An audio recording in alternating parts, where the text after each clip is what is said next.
Hi, I am back to teach some sentences. Every day you learn some new sentences. One day you will achieve your fluency. First sentence. ఒక family ఉండింది. ఇంటి నుంచి బయటకు trip వెళ్ళారనమాట. వాళ్ళ ఇంట్లో ornaments అనేటివి దొంగలించబడ్డాయి. అప్పుడు ఆ ఫ్యామిలీ రిటర్న్ వచ్చిన తర్వాత ఇలా అనుకుంటారనమాట. మేము బ్యాంక్ లాకర్ లో పెట్టుకుంటే ఇలా జరిగి ఉండేది కాదు. If we had stored our valuables in a bank locker this could have been avoided. అంటే బ్యాంక్ లాకర్ లో మేము పెట్టుకొని ఉంటే ఇలా జరిగి ఉండేది కాదు. If we had stored our valuables in a bank locker this could have been avoided. ఇది ఫస్ట్ సెంటెన్స్.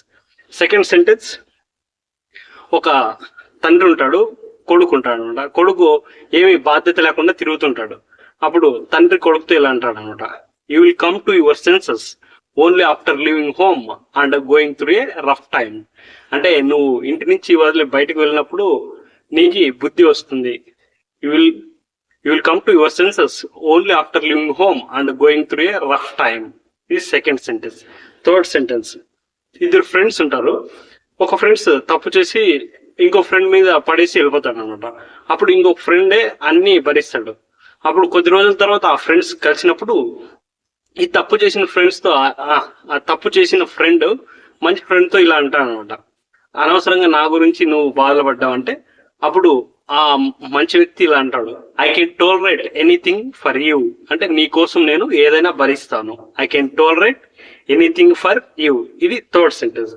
ఫోర్త్ సెంటెన్స్, ఒక పెద్ద ఆయన ఉంటాడు అనమాట, నేను బాగా చదువుకొని ఉండాల్సింది అంటాడు అనమాట.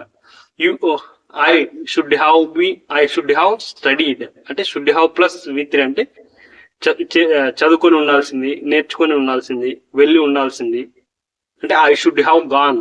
ఈ షుడ్ హ్యావ్ ఇన్వైటెడ్, అతను పిలిచి ఉండాల్సింది. ఈ షుడ్ హ్యావ్ లర్న్డ్, అతను చదువుకొని ఉండాల్సింది, నేర్చుకొని ఉండాల్సింది. ఈ should have learned English in your school, in his school. అంటే అతను ఇంగ్లీషు స్కూల్లో నేర్చుకొని ఉండాల్సింది. ఇది ఫోర్త్ సెంటెన్స్. ఫిఫ్త్ సెంటెన్స్ వచ్చి, ఒక 10 మంది పిల్లలు ఉంటారు అనమాట.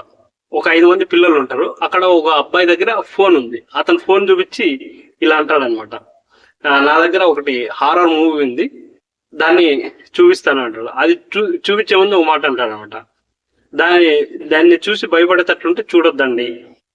If you fear about it please don't watch. If you fear about it please don't watch. ఇది ఫోర్త్ సెంటెన్స్. Fifth sentence.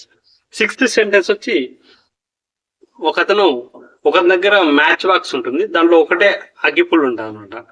తర్వాత నాప్కిన్ ఉంటుంది. అతను ఏం చేస్తాడు, నాప్కిన్ కి అగ్గిపుల్తో నాప్కిన్ కంటించుకొని అక్కడ ఉండేది కొంత దూరం వెళ్ళి చెత్త అనేది అంటించాలన్నమాట. అంటే నాప్కిన్ తో మొత్తం చెత్తనంతా అంటిస్తాడు అనమాట.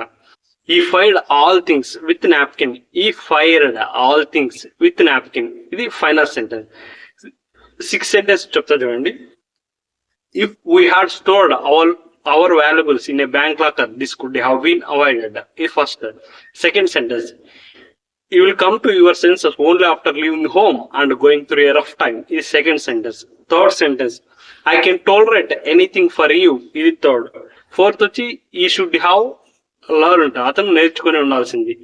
Fifth sentence, if you fear about it please don't watch. Sixth sentence, he fired all things with napkin.